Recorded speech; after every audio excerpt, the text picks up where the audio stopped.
Bonjour à tous et bienvenue dans cette nouvelle vidéo dédiée au Move to Earn et à la Fitness Finance. Aujourd'hui, j'ai l'honneur d'être avec Mati, qui est donc membre du comité d'administration de la guilde Les Veilleurs d'Esoterra, dont je fais partie d'ailleurs.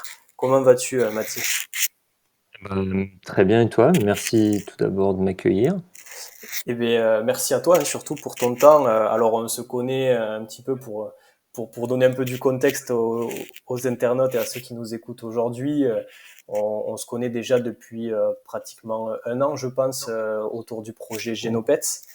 Ouais, à peu Euh, près. voilà. Et puis, finalement, petit à petit, on a continué à évoluer dans cet écosystème-là. Mais déjà, j'aimerais que tu nous présentes un petit peu toi, ton parcours, comment tu es arrivé en fait dans cet univers crypto, et Genopets notamment, comment ça s'est passé? Yes, alors moi du coup, enfin mon pseudo c'est Matigol. C'est comme ça qu'on me retrouve sur les réseaux, sur Discord, sur Twitter. Et en fait, je suis arrivé dans tout l'écosystème Web3 un peu par hasard. Pour l'anecdote, en fait, à l'époque, je suivais les cryptos juste, mais pas tous les NFT gaming, etc. Et donc, j'utilise une appli pour suivre mes cryptos et suivre aussi mes investissements autres en actions sur l'appli qui s'appelle Investing. Et un jour, je reçois une notif un peu bizarre. Le Gen Token fait plus 40 000% à son lancement.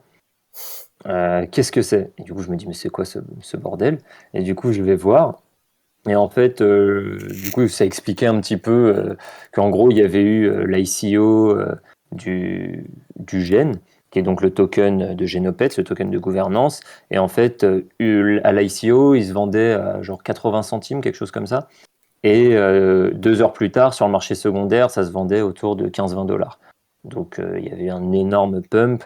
Euh, et donc, je me suis un petit peu intéressé. J'ai regardé dans les grandes lignes et je me suis dit, ah ouais, le concept, il est vachement cool.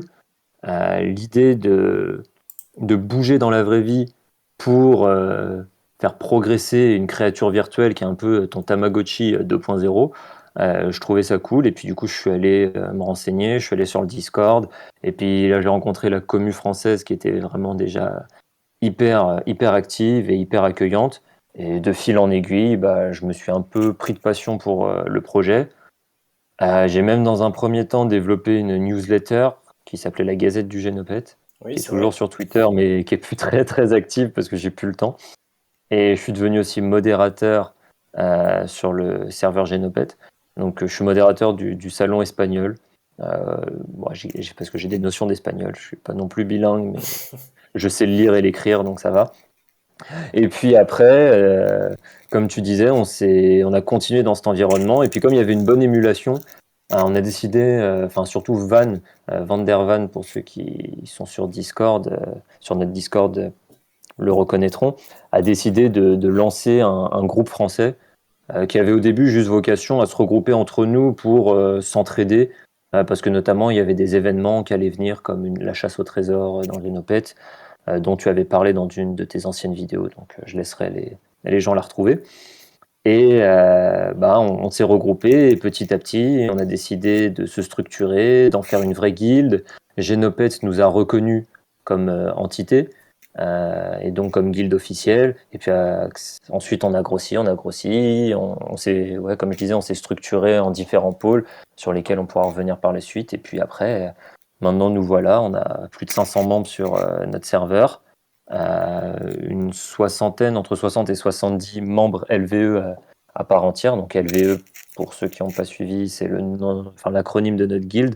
LVE, c'est pour les veilleurs d'Esoterra. Esoterra étant la planète des Génopètes. Du coup, tout est lié.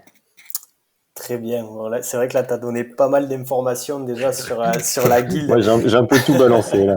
Non, mais ça donne déjà une bonne idée de la dimension et surtout ça montre, sachant que les Veilleurs des Otera est une guilde francophone pour le moment et c'est vrai qu'on a quand même plus de 500 membres aujourd'hui et que ça se structure petit à petit. On va y revenir, mais tu as quand même énoncé des points assez intéressants, je trouve. C'est déjà ta découverte de Genopets qui s'est faite un petit peu par hasard. Et souvent, on a un petit peu, enfin, les gens qui me contactent et qui regardent mes vidéos se disent c'est un petit peu un marché de niche entre guillemets. Il faut être quelqu'un qui se renseigne beaucoup sur les cryptos, sur l'univers NFT, blockchain, pour après tomber, on va dire, dans la marmite des move to earn, play to earn. Et en fait, il y a beaucoup de personnes qui, juste par curiosité, parce que tu as un article de blog, ou comme toi tu m'as dit, avec le token de gouvernance qui a complètement explosé le gène au moment de l'ICO, qui découvrent un peu le truc et se lancent dedans alors qu'ils n'ont pas forcément des grosses connaissances de l'écosystème. Et pour la petite anecdote, moi c'était pareil, mais plus orienté sport, c'est-à-dire que je ne connaissais rien aux crypto, j'avais entendu parler bien sûr du Bitcoin et tout ça, mais pour moi c'était un petit peu abstrait. Et je cherchais en fait une manière de me remotiver dans le sport après la crise Covid. Et en faisant des recherches un petit peu sur Internet, sur des applications mobiles et tout ça, ben, je suis tombé sur Genopets avec ce côté innovant où tu as une créature qui t'appartient sous forme de NFT et que tu vas pouvoir faire évoluer grâce à ton activité physique. Et ce qui est assez marrant, c'est que la première crypto de mon portefeuille, ben, ça a été le token Gen, quoi. Avant d'être sur du Bitcoin, de l'Ethereum ou ce que tu veux. Voilà, donc c'est vraiment, je suis arrivé aussi dessus par hasard. Et après, bah, t'apprends petit à petit, tu fais beaucoup Ouais. d'erreurs. Hein, voilà, le gène, notamment, tu l'achètes au max quand il y a la loterie pour les Genesis Genopets, ce genre de choses. Mais petit à petit, ça se construit. Donc effectivement, on s'est connu là-dessus. Ensuite, il y a Van ou Van der Van sur Discord qui était très actif et modérateur sur Genopets et qui a décidé un petit peu de rassembler les personnes motivées par cet écosystème en créant un groupe qui n'avait pas de nom au début. Et après, c'est devenu les veilleurs des Otera qui petit à petit s'est structuré.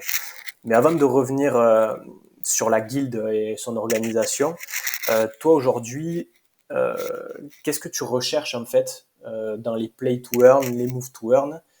Qu'est-ce qui te donne envie aujourd'hui de creuser là-dedans, de découvrir des nouveaux projets? Et si oui, quelles sont tes applications préférées? Ouais, bah, j'avoue que en fait mes attentes ont énormément évolué en 1 an et demi, parce qu'il y a 1 an et demi, c'est là où je me suis un peu lancé dans les cryptos. Je suis arrivé pile au bon moment. Je suis arrivé début mai, juste avant qu'il y ait le fameux crack de mai 2021. Donc j'avais mis quelques centaines d'euros, je crois, sur Bitcoin, Ethereum, et 2 semaines après, ça avait perdu 40%. Mais c'est là aussi où on apprend de ses erreurs et puis on apprend aussi à gérer ses émotions. De base, j'étais venu là un petit peu l'argent facile. Puis après, j'ai appris à découvrir la technologie derrière, la blockchain. Je trouvais ça vraiment passionnant. Et puis, comme je disais, avec le Gen, puis Genopet, découvert en fait l'univers des NFT utilitaires et du NFT gaming. Et j'ai trouvé ça vraiment top à plusieurs égards. Le premier, c'est en fait le fait de posséder ces actifs. Enfin, je pense qu'on a tous joué à des jeux dans notre enfance, ou même il n'y a pas si longtemps, que ce soit par exemple à Fortnite ou même à Dofus, plus jeune. Et en fait, tu vas tryhard pendant des jours pour débloquer un skin, débloquer une arme ou quoi que ce soit. Mais en fait, ça reste rien qu'un JPEG sur ton ordi, quoi. Tu peux pas l'utiliser, enfin, tu peux l'utiliser dans le jeu, mais en dehors du jeu, ça n'a aucune valeur, sauf si tu décides de revendre ton compte tout entier, ce que certains faisaient sur World of Warcraft ou Dofus, par exemple. Tout à Mais fait. là, en fait, avec le NFT gaming, tu peux dissocier euh, ton profil et comment dire, ton jeu de ce que tu possèdes dans le jeu. Et je trouve ça vraiment énorme parce que du coup, si à un moment tu try hard pendant des jours pour débloquer quelque chose, tu as soit le choix de le garder et de l'utiliser dans le jeu, soit le choix de te récompenser pour tout ce temps passé à try hard et le revendre. Et donc je trouve que c'est vraiment top comment dire, dans le principe de posséder tout ça. Et donc ça, c'est vraiment un plus. Et ce qui m'a le plus enthousiasmé et ce qui m'attire le plus actuellement, c'est vraiment l'expérience de jeu. Je cherche plus forcément au début, c'est ce que j'ai cherché, hein. Je suis allé même faire un tour sur Steppen, sur d'autres jeux, pour récupérer des tokens entre guillemets facilement. Mais maintenant, c'est plus ce qui m'intéresse. Pour être honnête, j'ai envie de ressentir à nouveau l'expérience de jeu. Et si je peux en tirer un peu de bénéfice, avec plaisir. Mais là, par exemple, avec Genopet, tous les jours, je récupère mes key tokens, qui sont du coup, pour ceux qui ne connaissent pas, le token in-game, qui est un peu le penchant du GST pour les adeptes de Stephen. Mais du coup, comme il a de multiples utilités dans le jeu, en fait, je le sors pas parce que je sais que ça va me servir plus tard. Ça peut me servir à améliorer mes habitats, ça pourra me servir comment dire, à changer l'apparence de mon génopète, etc. Et c'est vraiment l'expérience de jeu que je recherche. Et donc, je cherche pas forcément à sortir de l'argent, quoi. Et c'est pour ça que je suis maintenant hyper select sur les jeux que je suis. Parce qu'à un moment, je me suis trop dispersé et j'avais les yeux partout. Mais en ayant les yeux partout, au final, on est concentré nulle part. Là, maintenant, c'est vraiment l'expérience de jeu que j'ai envie d'avoir et en fait de prendre du plaisir. Parce que maintenant, je réalise que voilà, je suis pas là pour me faire de l'argent. Parce que quand on est là pour se faire de l'argent, en fait, je trouve qu'on n'a pas forcément les bonnes intentions et que du coup, on prend pas de plaisir à faire tout ça. Et vu le temps que je mets et que de nombreux d'entre nous dans la guilde mettent à découvrir des jeux, à structurer notre guilde, etc. En fait, il faut prendre du plaisir derrière. Et du coup, moi, j'ai envie d'être sur des jeux que je trouve bien faits, avec une mécanique intelligente, avec un tokenomics viable et qui perdure dans le temps et tout simplement me fait kiffer, quoi. Ouais. Non, mais ça, c'est vraiment cool aussi parce que, comme tu dis, il y a deux aspects principaux dans cet écosystème. Tu as l'aspect rentabilité, possession. Comme tu dis, tu peux avoir des NFT. Quand tu tryhards un jeu, ça t'appartient et donc tu peux décider soit de l'utiliser in-game, soit de le vendre à condition bien sûr de trouver un acheteur. Ça, c'est un autre problème. Mais si tu le C'est sûr. trouves, de te rémunérer un petit peu.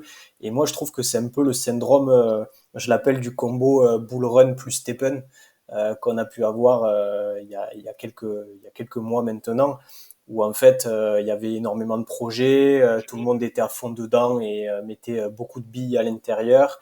Il y a Stephen aussi, où on a commencé à avoir des témoignages de personnes qui gagnaient énormément d'argent en très peu de temps sur une application comme ça, en allant courir 10 minutes chaque jour. Et donc du coup, je trouve que là, la mentalité de beaucoup de personnes ont changé à partir de ce moment-là, où on voyait beaucoup de personnes après qui recherchaient tous les move to earn possibles et imaginables, en se disant ça va reproduire le schéma de Stephen, ou en tout cas je vais essayer de retrouver le, l'épreuve Stephen, enfin l'aventure Stephen, et je vais pouvoir me faire je sais pas combien très très facilement. Et ce qu'il faut pas oublier, que tu soulignes très bien, c'est que on n'est pas sur des investissements d'un portefeuille d'actions ou d'un truc comme ça. On est quand même en train d'investir dans des applications mobiles ou même des jeux PC qui sont des play to earn, des move to earn. Il y a des dynamiques de jeu, il y a une communauté derrière aussi. Et finalement, il faut aussi trouver le compromis entre peut-être oui se générer un petit peu d'argent et ça fait toujours plaisir, mais aussi le côté sportif ou en tout cas expérience gaming. Je vois sur le sport, il y a plein de témoignages de personnes qui disent bah, depuis qu'il y a Stephen ou d'autres Move to Earn, maintenant je vais marcher tous les jours ou je vais courir plusieurs fois par semaine alors qu'avant jamais de la vie. Et moi c'est pareil, tu vois, depuis un an, enfin vraiment, j'ai un train de vie beaucoup plus actif. Et ça, je le dois entièrement au Move to Earn. Et pour moi, ça vaut largement quelques dizaines de dollars sur un token, tu vois. Donc, euh, donc ouais, ça c'est super intéressant. Et après, le deuxième point que tu soulignes aussi, c'est la multiplicité des projets, où tu cherches un peu l'objet brillant, tu cherches un peu de la rentabilité facile, en essayant d'être le plus early possible sur un max de trucs. Sauf qu'à la fin, ça demande quand même du temps, il faut souvent t'investir pour être whitelist et tout ça.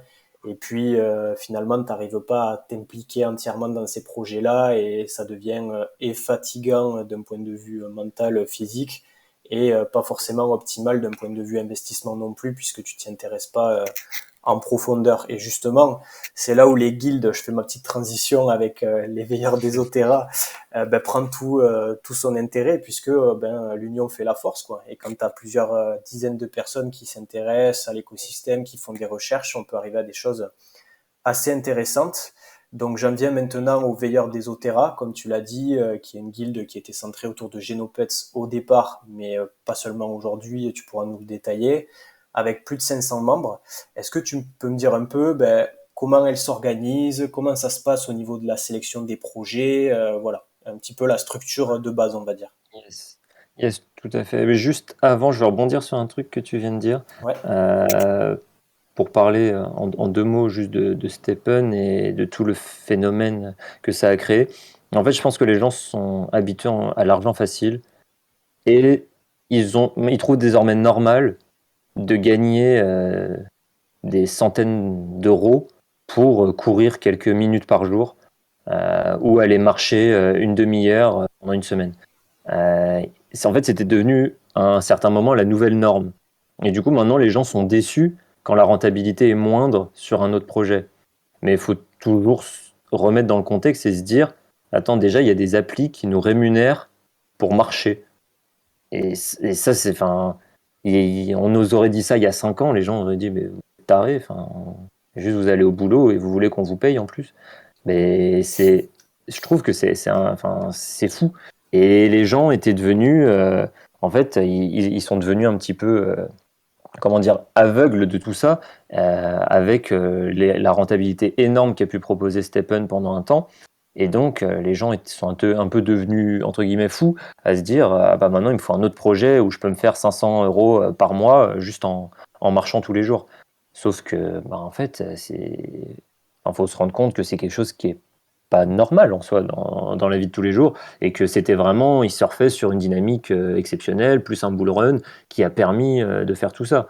Et donc maintenant, évidemment, il y a des déçus, il y a des gens qui sont arrivés tard et du coup qui ont acheté hyper cher leurs choses et qui ont jamais réussi à les rentabiliser parce qu'entre-temps, le token s'est effondré.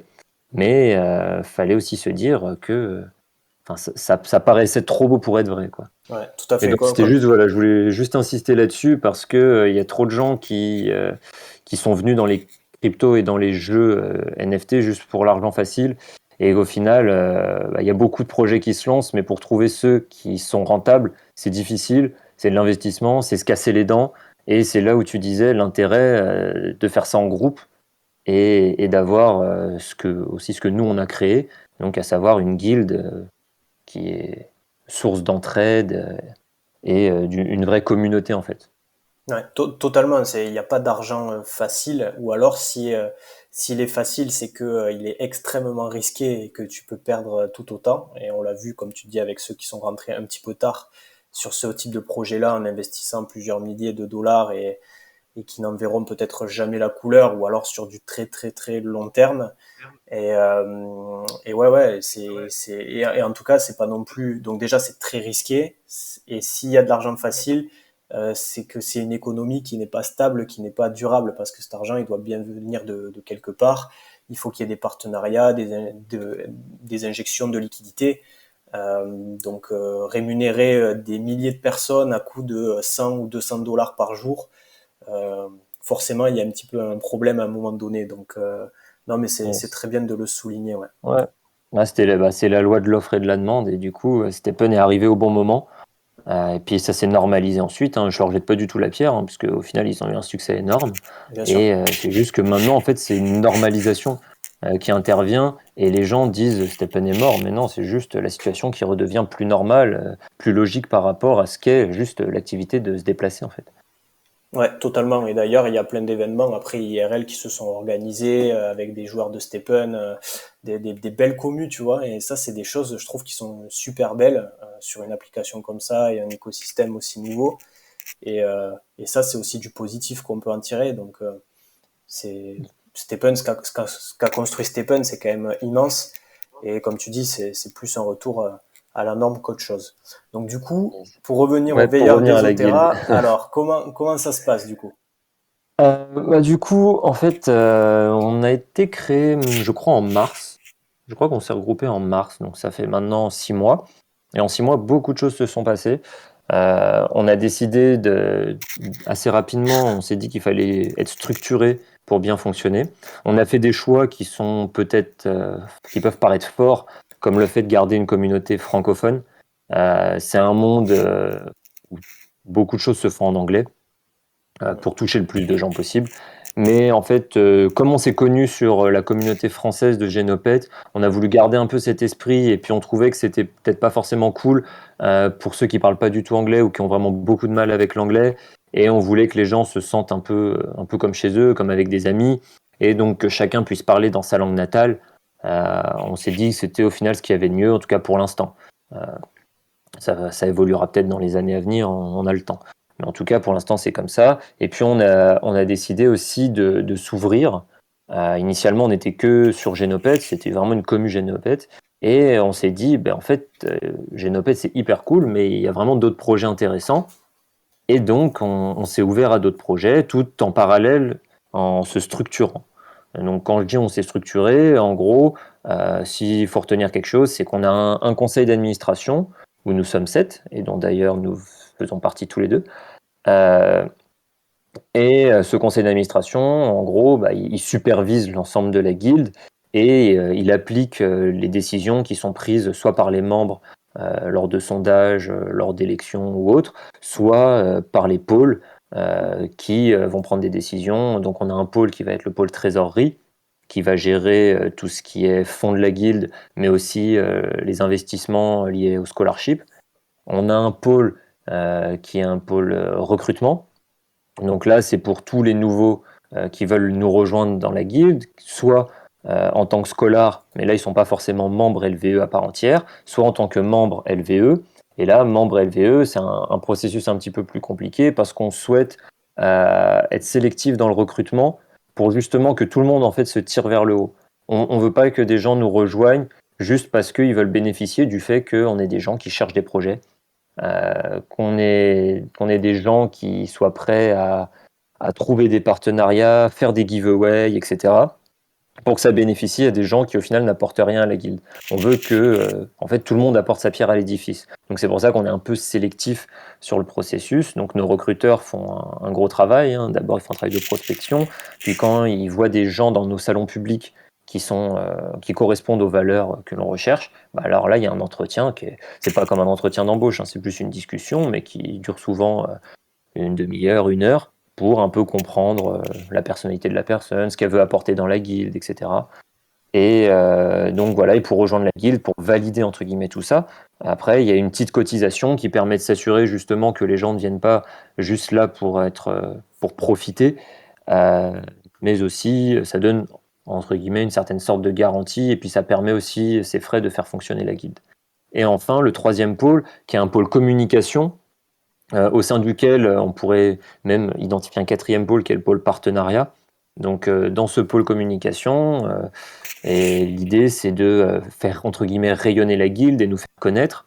Donc que ce soit par des vidéos, donc comme les tiennes par exemple, que ce soit avec un compte Twitter, que ce soit avec un site web qui est en cours de développement et qui sera très très bientôt disponible, mais aussi avec la recherche et la construction de partenariats. Et ça, c'est vraiment quelque chose qui est un de nos points forts, je pense, en tant que guilde. C'est-à-dire qu'on a une personne, Elianis, qui s'occupe de gérer les partenariats avec les projets que nous, on trouve intéressants. Et il a des personnes pour l'aider justement à creuser les projets et à vérifier que les projets, soit qui nous approchent, soit que d'autres membres ont trouvé, et ben en fait, ils semblent solides, ils peuvent avoir leur public, ils peuvent marcher. Et donc après, le travail de ce pôle, c'est de négocier des partenariats, de dire est-ce qu'on ferait pas une AMA ensemble, donc une session questions-réponses pour faire connaître le projet à plus de gens, etc., etc. Et de négocier parfois des petits avantages pour la guilde. Donc c'est vraiment une structure, comment dire, qu'on a construit que je trouve assez solide. On a en plus depuis développé depuis un mois la gestion des scholars, puisque le scholarship est sorti sur Génopète.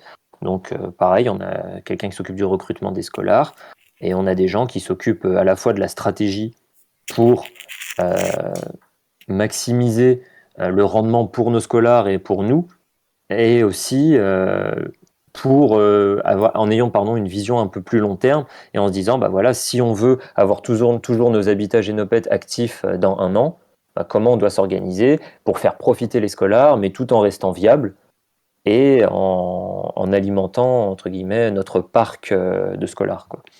Donc c'est une structure qui maintenant me semble de plus en plus solide Ouais, Et justement, on a un staff qui est au final, on est peut-être, je sais pas, je vais pas dire de bêtises, mais entre 15 et 20 au total dans le staff, sur 65 membres à peu près, entre 65 et 70.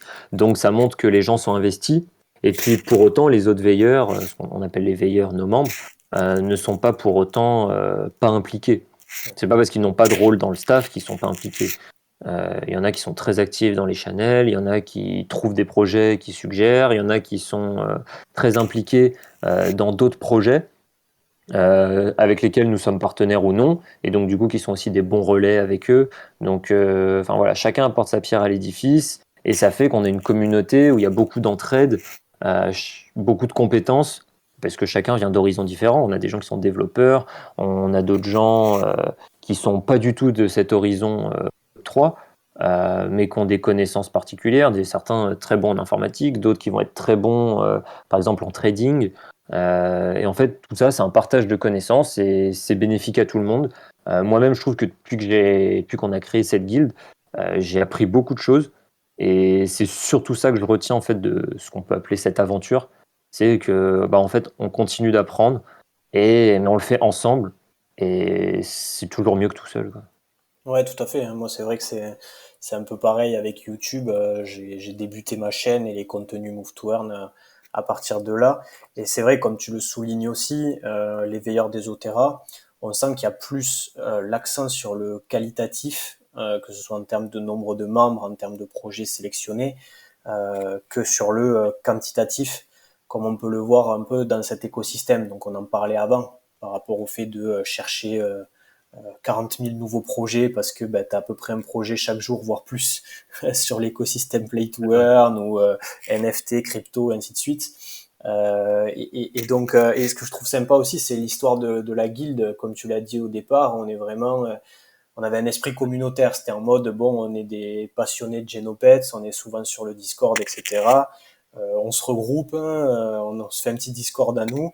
Et je me rappelle quand même de la chasse au trésor qui était assez mythique là pour les cristaux, où on se C'est quelque connectait chose d'épique, tous ouais. à 2 heures du matin pour essayer de déchiffrer les énigmes et réussir à avoir nos cristaux. Et ça, c'est des super moments qu'on essaye quand même de garder encore aujourd'hui sur malgré le côté peut-être un peu plus professionnel de la guilde, ou en tout cas plus structuré. Et je trouve que ce qui a fait un basculement de ce côté groupe de potes sur des projets Move to Earn vers une guilde structurée, ça a été l'arrivée des habitats et le fait qu'on soit reconnu comme une guilde officielle Genopets, puisque à partir de là, en fait, on s'est retrouvé avec des habitats de guilde à devoir gérer. Et finalement, tu as quand même une notion de responsabilité. On a investi dedans.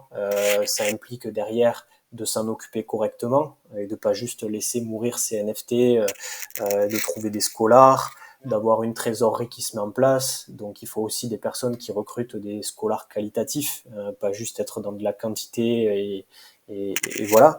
Et donc c'est vrai qu'à partir de ce moment-là, on a commencé à voir les différents pôles qui s'organisaient, les différents voilà des compétences assez variées et qu'on met tous au profit du groupe.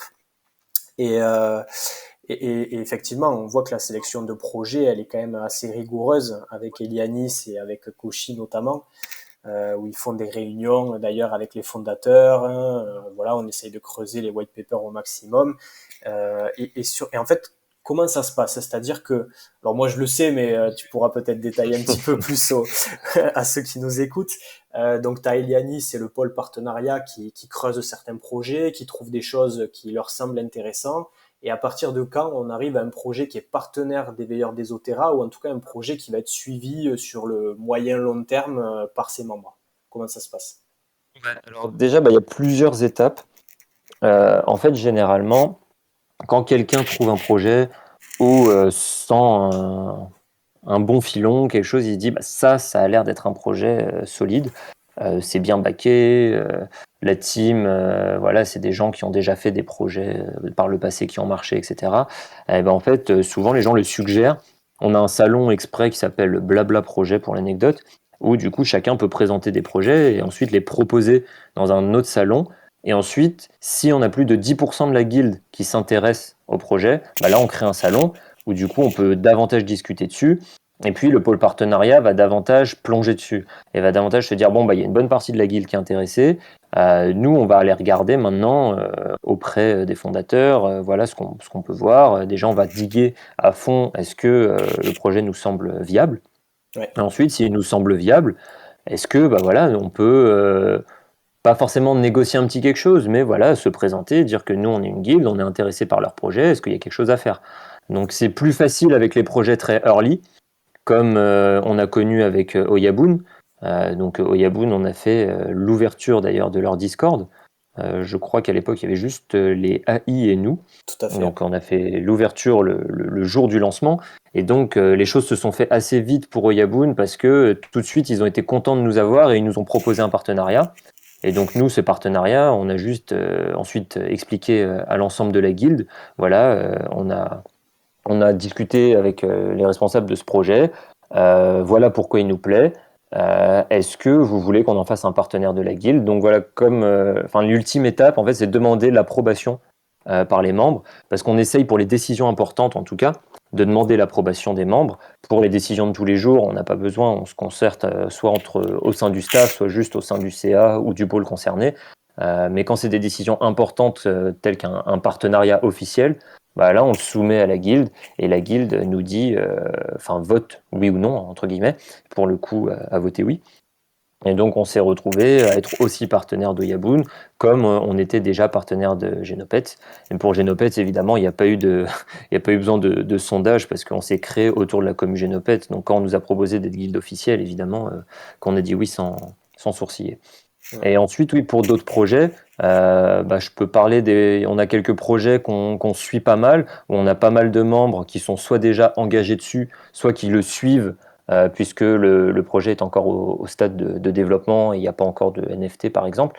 Donc, enfin, moi, pour ma part, je suis beaucoup et le pôle partenariat a des relations assez avancées avec un projet Neoland, qui est un projet un petit peu de Monopoly in real life, et qui est vraiment très sympa. Et sinon, voilà, par exemple, hier, on avait sur notre Discord une AMA avec Afterland, qui est un FPS dans un environnement un petit peu futuriste, déluré, et qui a l'air vraiment cool. Et donc, c'est des projets avec lesquels on a déjà des relations, mais on n'est pas guilde officielle. Donc, on peut dire que c'est un peu des projets partenaires, mais qui deviendront officiels si le besoin s'en fait sentir des deux côtés. C'est-à-dire que si à un moment, ils disent, voilà, on va faire maintenant des partenariats avec des guildes, et bah, comme on a déjà des relations, on risque de nous proposer, et nous, après, on va proposer à nos membres, présenter le projet enfin, pour ceux qui ne connaissent pas, hein, présenter le projet, pourquoi on estime que c'est bien d'être une guilde officielle chez eux, et ensuite le faire voter. Et voilà. Et après, je pense que la plupart des gens ont une confiance forte en ce pôle partenariat. Et donc, si le pôle partenariat propose un partenariat officiel, je n'ai aucun doute sur le fait que les membres l'approuvent derrière, puisqu'il aura été digué, il y aura eu énormément d'échanges avec l'équipe, il y aura eu déjà des discussions en amont sur Discord, sur notre serveur, et donc, enfin, il n'y a pas de raison que ce soit un projet auquel on ne croit pas, quoi. Ok, super. Alors, petite parenthèse pour l'AMA Afterland, il est disponible sur cette chaîne, donc n'hésitez pas à aller à checker si vous voulez voir un peu les échanges qu'on a eu avec eux.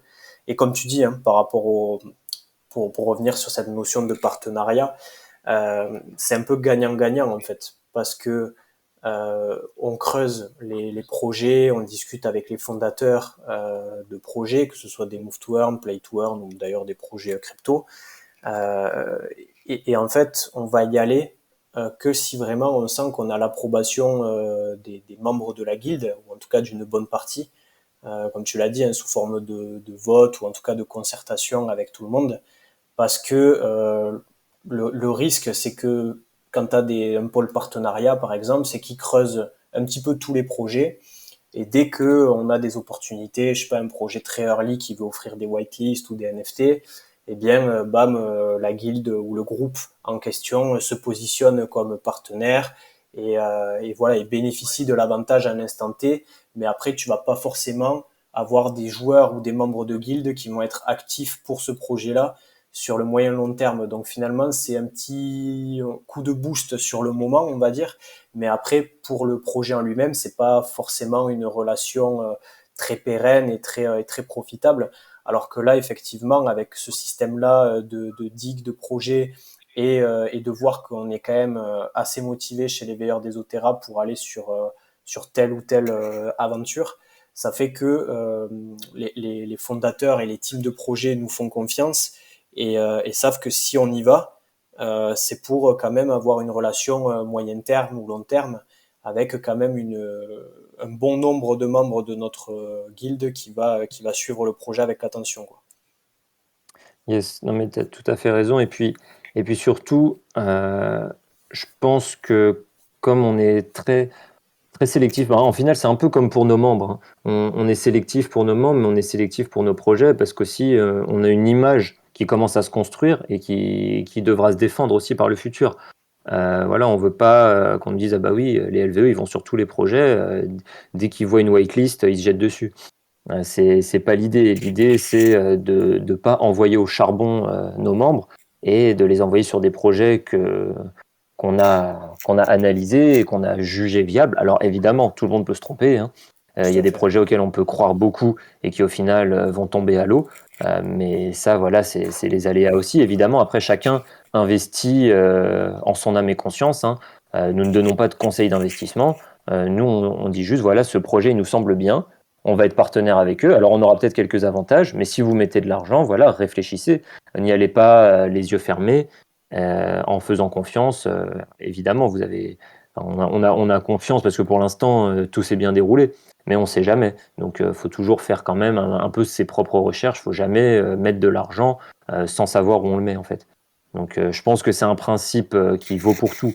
C'est pareil quand on investit sur une crypto, quand on achète des actions, etc. Faut pas juste acheter parce qu'on nous a dit vas-y achète, tu vas voir, ça vaut le coup. Je pense qu'il y a un travail de chacun de faire attention. Alors oui, si on est un partenaire, on se dit bon bah on sait qu'on a vraiment confiance dans le projet, donc on peut y aller plus sereinement. Mais bon, faut toujours faire ses recherches. Et comme on dit en crypto NFT, faut toujours Dior. Donc do your own research et toujours faire attention. Mais ouais, c'est vraiment, je pense que ces partenariats, c'est vraiment quelque chose qui porte la guilde et qui la portera dans le futur. Parce que si on fait des partenariats avec différents projets, bah, c'est différentes communautés aussi qu'on touche. Et donc, différentes personnes qui vont vouloir venir chez nous. Donc là, par exemple, au début, on n'était que sur Genopet et on s'est ouvert à Oyabun. Et donc, on a recruté aussi des gens qui sont sur Oyabun. Et donc, ces personnes viennent et parfois découvrent aussi Genopet sur notre serveur. Et donc, se disent, ah, bah, vous êtes partenaire officiel, du coup, ça me donne envie de regarder, etc., etc. Et donc, je pense que c'est à mesure qu'on va sceller des partenariats solides qu'on aura une communauté aussi qui va s'agrandir. Et en plus, ce qui est bien, c'est que petit à petit, on est capable de toucher de plus en plus de monde. Donc certes, j'évoquais tout à l'heure qu'on a 60-70 membres, mais ça ne compte pas tous les gens qui sont sur notre serveur. Parce que sur notre serveur, on a des salons publics réservés à tous ceux qui veulent venir, discuter avec nous, participer à des AMA. Parfois, on peut même faire des jeux, des giveaways ouverts à tous. Enfin bref, ce sont des choses qui arrivent. Et d'un autre côté, il y a les salons privés qui sont que pour les membres, où là, du coup, il y a tous les salons de staff, il y a tous les salons où on parle parfois stratégie sur les projets, où on identifie les projets à surveiller, etc. Donc c'est vraiment deux choses différentes, mais maintenant, on est en mesure, voilà, on a plus de, si je dis pas de bêtises, on a 525 membres, quelque chose comme ça, 531 même. Mm. On a 531 membres sur notre Discord. Du coup, quand maintenant on organise des événements, bah, on sait qu'on peut toucher un public plus large. Alors évidemment, tout le monde ne va pas regarder notre Discord, mais c'est quelque chose qui est important et à mesure qu'on scelle des partenariats, etc., ce nombre va encore croître et ça va donner un plus grand rayonnement à la guilde. Et donc pour nous, ça va être après, enfin pour le pôle partenariat, ça va être encore plus simple ensuite, après, de discuter avec les projets. Parce que quand il y a une guilde qui arrive sur leur serveur, ils ont 2000 membres, bah, tu te dis, ouais, pour un projet qui se lance, c'est pas négligeable de les écouter, quoi. Ouais, alors après, ça c'est vrai que ça se challenge un petit peu parce que, comme tu dis, la guilde Les Veilleurs des Otera, avec ce côté orienté qualitatif, et on sent que les 500 membres, c'est un très beau chiffre. mais on sent que ça reste de la croissance organique. Tu vois, ça n'a pas été, comme tu dis, on va sur tous les projets tout azimut, on fait beaucoup de bruit avec une communication agressive, et puis il y a des personnes qui nous rejoignent de partout, plus ou moins investies, qui ont plus ou moins envie de venir chercher des avantages aussi au sein d'un groupe comme les LVE. Et ça, je pense que les projets, les teams de projets ne sont pas dupes non plus. C'est-à-dire que ils savent reconnaître, un petit peu comme pour les influenceurs en fait, ils savent reconnaître les groupes qui sont qualitatifs avec une communauté engagée et qui va s'investir sur le long terme avec eux, plutôt que des groupes qui certes sur du volume sont assez impressionnants, mais qui finalement voilà, vont être plutôt sur de la recherche d'opportunités et vont jouer sur ce côté vanity metrics un petit peu pour négocier. Et un autre point que je soulignais aussi, c'est quand tu dis que chacun doit faire ses propres recherches avant d'investir dans les projets, c'est que effectivement, même si les veilleurs des Otera font des partenariats officiels, des recherches de projets et décident d'y aller, en aucun cas ils obligent après derrière leurs membres à investir aussi dedans ou à s'y intéresser. C'est vraiment après chacun en son âme et conscience et ses moyens aussi, hein, s'il y a besoin d'un investissement initial par exemple, ben, qui peut décider d'investir avec les autres ou d'aller sur d'autres projets à sa guise, quoi. Tu vois, enfin, ce que je voulais dire, c'est que Je suis il n'y a tout à pas fait d'accord. forcément besoin. Enfin, c'est pas parce que la guilde fait un partenariat avec un projet que tout le monde doit forcément y aller. Et ça peut être aussi intéressant Exactement. pour, euh, pour les membres. Oui, exactement, et ça va être le cas à mesure qu'on ajoute de nouveaux partenaires officiels. Évidemment, si à un moment dans notre histoire, on a 10 partenariats officiels, bien sûr, on n'obligera personne à être sur les 10 jeux en même temps. Ou même sur 3, si quelqu'un veut être que sur un, et c'est son choix, il n'y a pas de souci avec ça. Tant que le membre apporte quelque chose à la guilde, il n'y a aucun souci. Et pour revenir sur ce que tu disais sur les métriques, oui, c'est sûr que quand je dis on a 500 membres, c'est sympa, mais nous, après, quand on va sur les projets, etc., euh, l'image de la guilde, elle est véhiculée uniquement par nos membres. Mm. Les gens qui ont connu les projets grâce, entre guillemets, à notre communauté, mais ne sont pas membres, voilà, pour nous, enfin, ils font ce qu'ils veulent. C'est pas des membres à part entière LVE. Ils ont juste entendu parler du projet chez nous. Donc tant mieux si ça aide le projet à avoir encore plus de monde. Mais je disais ça juste pour dire qu'on acquiert un certain rayonnement à force.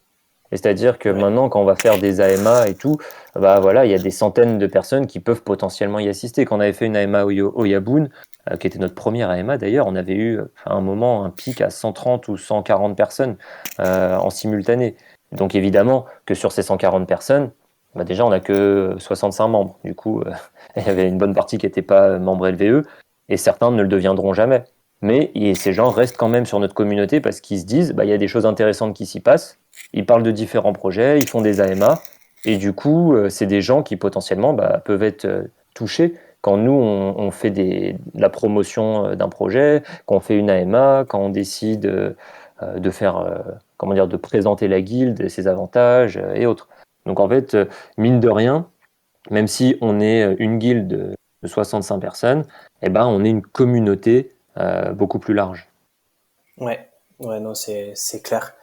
J'ai une petite question pour toi aussi et que je trouve cool au sein de la guilde, c'est qu'il y a ce côté cohésion euh, entre les membres où on va chercher des projets, on va investir, on va discuter sur le Discord officiel, etc. Mais il y a aussi une partie un peu plus, on va dire, sympa, conviviale et que je trouve cool, qui est bah, parfois pouvoir se rencontrer IRL ou pouvoir échanger comme on le fait aujourd'hui. Il me semble que d'ailleurs, il y a eu un événement il n'y a pas longtemps organisé avec les MVP. Est-ce que, euh, est-ce que tu peux m'en parler? Parce que je trouve que c'est intéressant d'un point de vue aussi, ben, se construire un réseau, tu vois, évoluer dans cet écosystème. Yes, tout à fait. Bah, oui, c'est vrai qu'initialement, on s'est tous rencontrés virtuellement, si on peut dire ça comme ça, et que progressivement, bah, on a, on n'a pas forcément senti la nécessité, mais on s'est dit que ce serait cool de faire des choses dans la vraie vie, parce que voilà, là, on est tous derrière des pseudos. Certaines personnes veulent plus ou moins, ce qu'on dit, se doxer, mettre en avant leur vraie identité, ce qu'on peut comprendre tout à fait, hein. Et donc, faire des événements aussi dans la vie réelle permet de mettre des visages sur des noms. permet de discuter de tout et de rien, d'autre chose que de Web3. Et là, justement, ouais, c'était quand? C'était lundi. C'était ce lundi, d'ailleurs, c'était il y a seulement 5 jours.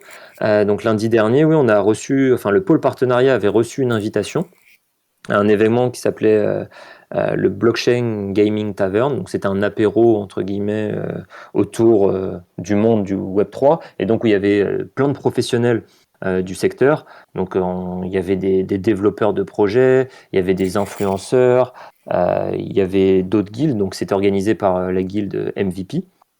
Et donc c'était vraiment hyper sympa parce qu'on a pu échanger avec plein de gens de ce domaine et c'est hyper cool parce que déjà on a pu se rencontrer une partie du conseil d'administration en vrai et bah, ça fait toujours un petit quelque chose quoi. C'est hyper sympa. C'est un peu comme les gens qui découvrent leur date Tinder quoi.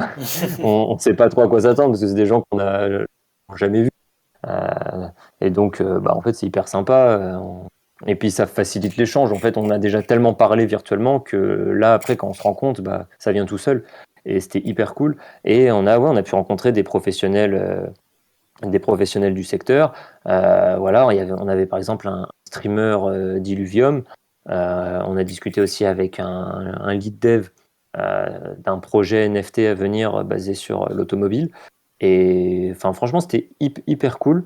Et puis, c'est à la fois l'occasion, comme tu disais, de faire un événement un petit peu dans la vraie vie, mais aussi de parfaire notre réseau et le rayonnement de la guilde. Parce que voilà, ces gens ne connaissaient pas forcément les LVE, hein. On était invités par la guilde MVP, donc eux nous connaissaient, mais les autres ne nous connaissaient pas forcément. Donc on leur a expliqué un petit peu comme là, je raconte comment on fonctionne. Et enfin, on a vu que les gens étaient vachement enthousiastes. Et c'est hyper cool parce que c'est aussi l'occasion de découvrir d'autres projets, qu'ensuite on repropose au pôle partenariat qui maintenant est en train de diguer dessus. Et ouais, c'est vraiment cool. Et puis il y aura d'autres événements à venir. On va essayer de multiplier ça au fur et à mesure. Donc non, c'est vraiment, en tout cas, c'était un super événement. J'espère qu'il y en aura d'autres. Et puis après, qu'on pourra faire des événements si on invite tous les membres. Parce que là, évidemment, c'était réservé soit au conseil d'administration, soit au pôle partenariat, parce que c'était un événement pour les professionnels, entre guillemets, du Web3. Mais on pourra faire des événements entre nous, tous ensemble, ou une partie évidemment, parce que regrouper 65 personnes, c'est pas forcément simple. Mais ouais, non, en tout cas, c'était cool. Et puis, je pense que c'est amené à revenir parce que on en a discuté avec la guilde MVP et ils ont trouvé vraiment ça sympa. Ils disent qu'il faut, entre guildes aussi, il faut s'entraider.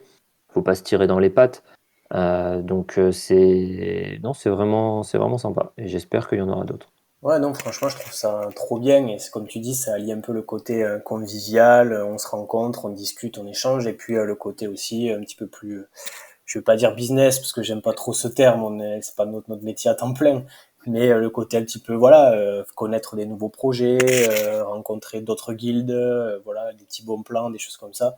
Donc, je trouve que ce genre d'événement, c'est particulièrement intéressant et on apprend plein de choses. Donc, c'est trop cool. Mathie, alors j'ai deux dernières questions pour toi. Alors, il y en a une qui est un peu piège.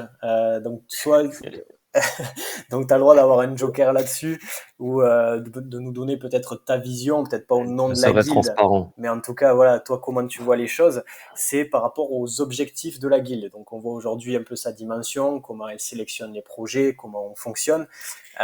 Mais toi, comment tu verrais la guilde sur peut-être le moyen ou le long terme? Quels seraient les objectifs des veilleurs des Otera finalement? Comme tu dis, je ne vais pas parler au nom de la guilde, mais en mon nom.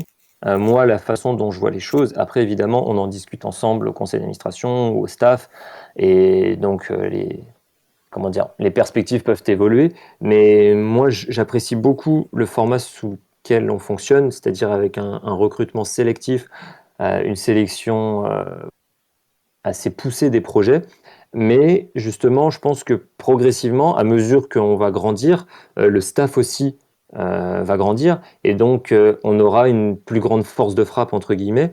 Là voilà, parfois c'est pas simple. J'avoue, je m'occupe aussi genre, du Twitter. Le site web en préparation, c'est moi qui me suis occupé de tous les textes. Voilà, c'est des choses qui prennent beaucoup de temps, mais à mesure qu'on va grandir, on aura aussi plus de volontaires pour s'occuper de certaines tâches, pour délester les autres, parce que il y en a qui en font énormément. On va pas se mentir, hein, certains d'entre nous passent à la limite autant de temps à bosser sur la guilde qu'à bosser pour leur job dans la vraie vie. Euh, Totalement, ouais. et donc, voilà, donc après, il y aura une répartition, etc. Après, chacun fait aussi avec sa passion pour la guilde ou non. Mais je pense que d'ici, je sais pas ce qu'on peut appeler le long terme dans l'univers Web3, mais d'ici un an, oui, ça me surprendrait pas qu'on ait 6 ou 7 partenariats officiels, qu'on soit 200 membres, et qu'on participe à des événements où on est invité, que on fasse régulièrement des AMA ou même autres, pas interviews, mais qu'on soit assez sollicité et qu'après, en fait, on vienne nous chercher pour les projets. Que les gens se disent, ah ouais, mais les LVE, c'est une guilde sérieuse, ils sont sur ces projets, avec eux, il n'y a jamais eu aucun souci, tout roule, ils ont à chaque fois ramené du monde et des gens investis, bah, on a envie de bosser avec eux. Et donc en fait, moi, ce que j'espère, c'est juste que en fait, les gens vont être contents d'être chez nous, donc les membres vont être heureux d'être LVE et vont rester, ce qui pour l'instant, je pense, est le cas.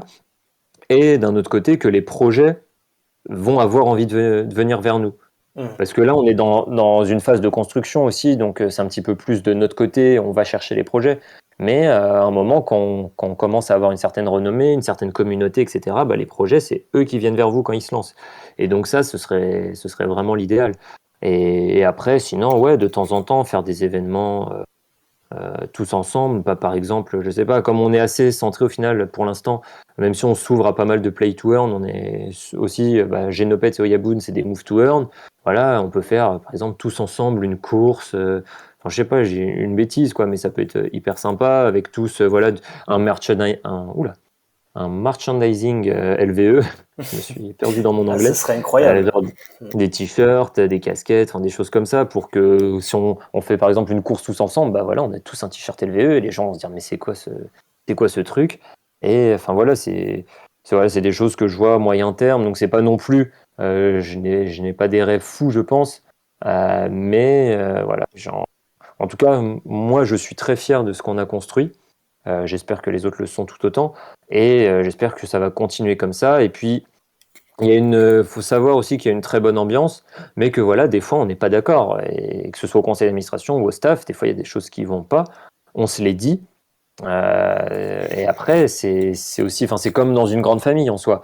On peut pas être toujours d'accord sur tout. Des fois, il faut se dire les choses et ça permet aussi de faire table rase euh, des problèmes passés et d'avancer ensemble. Et je trouve aussi que c'est une qualité dans notre guilde. Voilà, quand des gens ont un problème, ils le disent.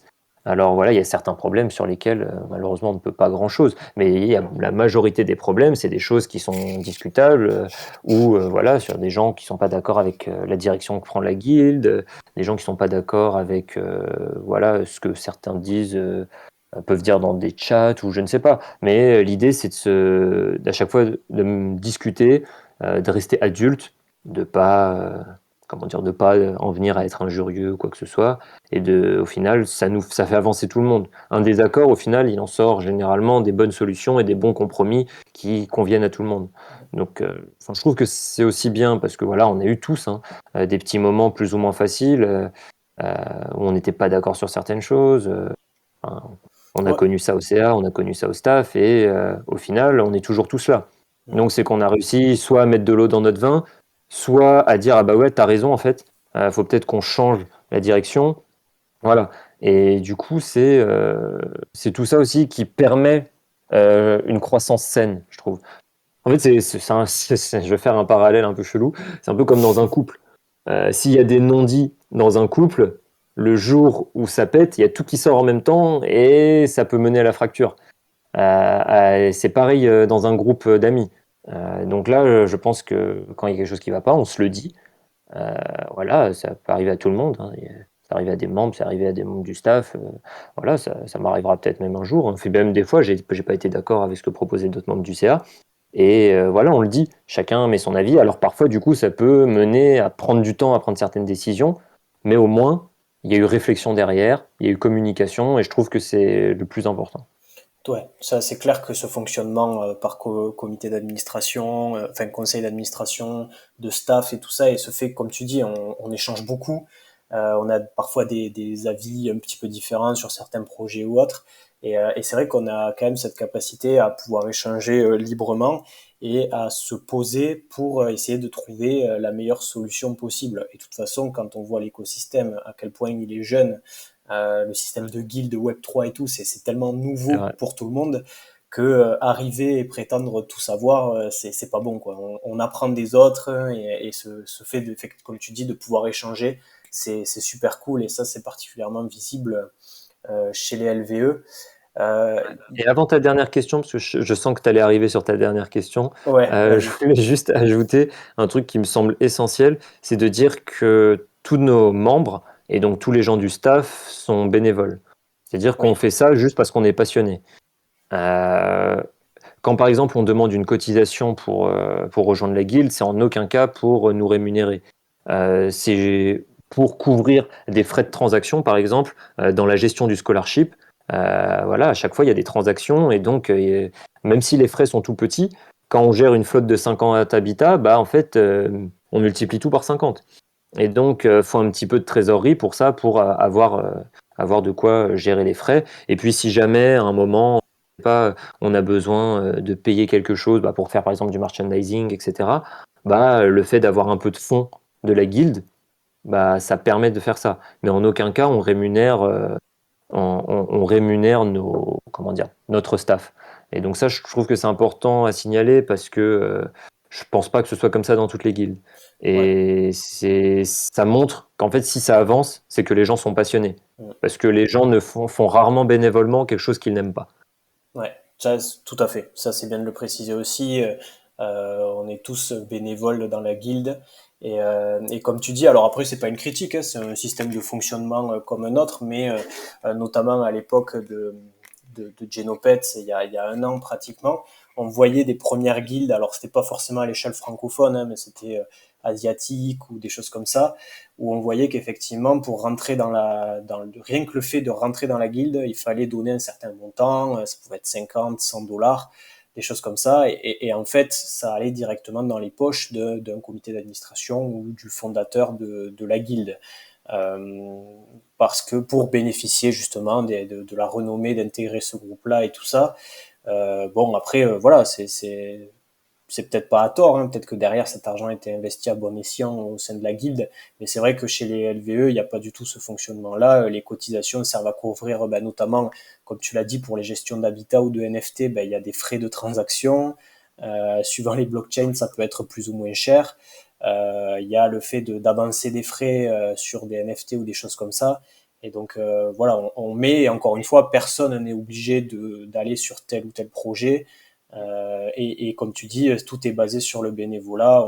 On y consacre du temps en dehors de Ouais, notre c'est boulot. ça. Et puis si des personnes ont des empêchements ou des semaines très chargées sur tel ou tel truc, eh bien, on fait un peu du bootstrapping, comme tu l'as dit. On s'entraide sur telle ou telle chose. Le recrutement, s'il y a un recruteur qui est pas là à un instant T, eh bien, peut-être qu'il y a quelqu'un d'autre qui peut prendre la relève s'il connaît bien le projet ou un peu le candidat. Euh, voilà. Et ça, c'est aussi une bonne dynamique. Il y avait un truc aussi que tu as dit, je suis en train de chercher là, qui était super intéressant. Oui, c'était par rapport au fait de comment tu nous voyais un petit peu sur le moyen long terme, et tu as raison de dire que le long terme dans la crypto c'est un an, parce que ça bouge tellement Malheureusement, vite, ouais. c'est tellement la jungle que le temps, ça va très très très vite. C'est le fait de se construire une image de marque forte, si on peut dire, qu'aujourd'hui on est dans la prospection, on recherche des partenariats. Il y en a qui nous contactent, mais on en cherche aussi. Et c'est vrai que petit à petit, en se construisant cette image de guilde qualitative, on peut avoir des retombées positives. Et il y a un peu ce côté source d'information que je trouve super intéressant. C'est-à-dire que déjà c'est le cas, il y a des membres qui nous rejoignent parce qu'il y a des amas régulièrement sur des projets, donc ils vont apprendre des choses. Et ça peut être un truc top en mode, il y a des personnes qui s'intéressent un peu à l'écosystème, play to earn, crypto et tout. LVE, c'est un endroit, c'est un serveur Discord où tu vas avoir des conférences ou des amas régulières et tu sais que tu vas apprendre des choses au sein de cette communauté-là, quoi.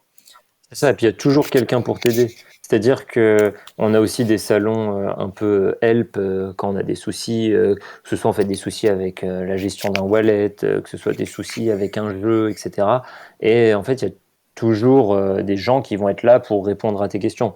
Alors évidemment, il y aura peut-être certaines questions où personne n'aura la réponse, mais c'est vraiment, ouais, comme je disais, comme une grande famille. En fait, faut s'entraider parce qu'on est entre guillemets tous dans ce bateau. Et du coup, c'est ça qui crée aussi une communauté, c'est l'entraide. Et j'ai peut-être pas assez insisté là-dessus depuis le début, mais c'est vraiment ce sur quoi je veux mettre l'accent parce que c'est grâce à tout le monde en fait qu'on en est là où on en est actuellement. Et j'espère que ça continuera pendant encore longtemps, en tout cas. Bah ouais, ça serait super cool et j'en doute pas un instant. Et le Chan, effectivement, SOS, il est tellement bien ce Chan. On a des, comme tu l'as dit, hein, on a tous des compétences un peu variées. Il y a des gens qui posent leurs questions sur des move to earn. Je vais peut-être pouvoir les aiguiller un petit peu. Et moi, combien de fois le Chan SOS, il m'a sauvé, notamment au niveau bancaire. Tu vois, j'arrivais pas à trouver, enfin, ma banque actuelle pour tout ce qui est crypto et tout, c'est ultra chiant.